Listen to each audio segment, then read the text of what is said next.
انا يوسف عثمان مصطفى في الغرفه 207، والنهارده هحكي لكم وهحكي للشاي اكتر مكان مرعب انا دخلته في حياتي. وقت الثانويه عامه انا في المعادي كنت باخد دروس في المعادي، وما كنتش حابب ان انا اخد دروس يعني، بس كذا حد من صحابي كنا بعد الدرس دايما بنروح نجيب حاجه ناكلها، نقعد في حته شويه، ما بنروحش على طول. وكنت دايما بسمع عن بيت في المعادي بيسموه بيت الشريفه دينا، وكان الاسم ده بالنسبه لي غريب وما كنتش اعرف ليه متسمي على الاسم ده ومين الشريفه دينا. وفي يوم بعد كان درس ماث تقريبا في ثانويه عامه تانية ثانوي، قالوا لي تعالى كلنا رايحين. كنا مجموعه كبيره يعني، كنا 7. فكنت بعدي بالتاكسي في اوقات مش من الشارع بس من شارع موازي ليه، ورحنا ال7 اتمشينا لحد البيت من بعيد. الغريبة ان الشارع ده كان منور عادي جدا، ما عدا العمارة اللي قبل والعمارة اللي بعد بيت الشريفة دينا. ما كانش بيت على قد ما هو كان ساحة كده، من غير سور، من غير بوابة، من غير اي حاجة.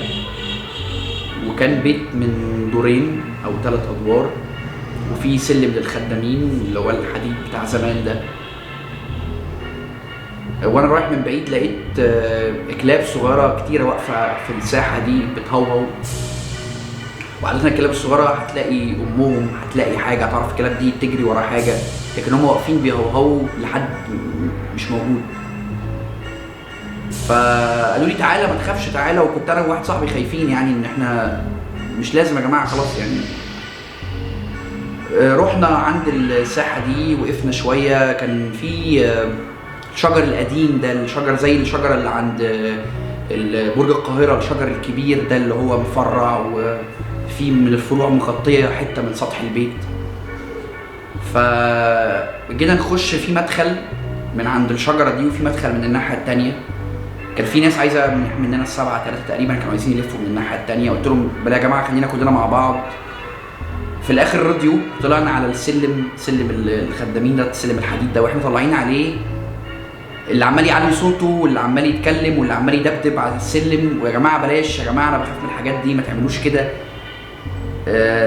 دخلنا الدور الاول، ضلمه جدا، مفيش اي حاجه، مفيش كهرباء، مفيش اي حاجه. فابتدينا اللي يطلع تليفونه وينور بيه، نبص على الحيطه نلاقي ناس كانت موجوده وكاتبه بقى بالحاجات بالتباشير، حاجات بالابيض، حفر حاجات في الحيطه، اسامي كتيره. قعدنا نهزر فيه، طوب احمر، فيه تراب مرمي في كل حته. وبعدين بنبص على يميننا كده، لقينا كرسي زي بتاع الصالونات القديمه زمان، الكرسي المذهب ده والتنجيد بتاعه قديم شويه، في حته فيه مقطوعه، ومحطوط على سلمه عاليه كده او حته عاليه كده لوحده في الكورنر. والكرسي ده كان باصص لنا ناحيتنا، وبس بعيد قوي ان حد حتى يروح. وكان في حد عايز يتصور ويروح يقعد عليه ويتصور. بلاش يا معلم ما تعملش كده. وخدنا بعضنا، اللي دخل اوضه تانية واللي طلع الدور اللي فوق. وانا فضلت مع واحد صاحبي اللي خايفين، واقفين على السلم الحديد اللي احنا دخلنا عليه من بره، واقفين مكاننا سامعين صوت الكلاب، حاسين بالهواء والشجر والحاجات، وسامعين مين بيهزر ومين بيتكلم، ومش عايزين نمشي عشان هيبقى شكلنا وحش، احنا اللي خايفين من وسط ال7. لحد ما مين نده علينا تعالوا، فدخلنا الاوضه الساحه الكبيره دي تاني، وعدينا الناحيه التانيه. ورانا كده فانيلا بيضه مجرد متخرم منها ومقطوعه بس متعلقه كده على الحيطه. فمفيش حاجه، ده بتاعت مين، وهزار وبتاع. وبعدين خارجين كلنا، كفايه كده يا جماعه، وخارجين. ودخلنا تاني من الحته اللي فيها الكرسي، ولقينا الكرسي باصص الناحيه التانيه، باصص ناحيه الحيطه. وما كانش حد فينا واقف لوحده في الحته دي، وما كانش حد فينا قال حتى انه هيروح حته او اختفى عن عينينا عشان احنا نقول ان هو راح وحرك الكرسي. فضلنا واقفين كلنا، يا جماعه مين اللي عمل كده، يا جماعه لازم حد يقول مين اللي عمل كده. محدش رضي يتكلم، وفي اللي هزر وفي اللي مشي. بقينا حوالي 3. واحنا بنعمل كده سمعنا صوت حد بيتحرك في الحته اللي كان فيها التيشيرت المتعلق ده.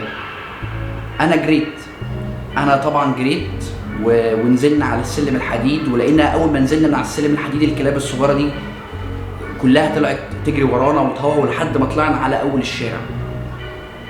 ودي كانت المره الوحيده اللي انا دخلت فيها بيت الشريفه دينا، ودي كانت المره الوحيده اللي انا شفت البيت ده بعد كده من غير سور. دلوقتي البيت ده موجود لسه، ولما تعدي عليه دلوقتي تلاقي في سور ومقفول وفي يافطه عليه متعلقه على السور مكتوب عليها ممنوع الاقتراب او التصوير.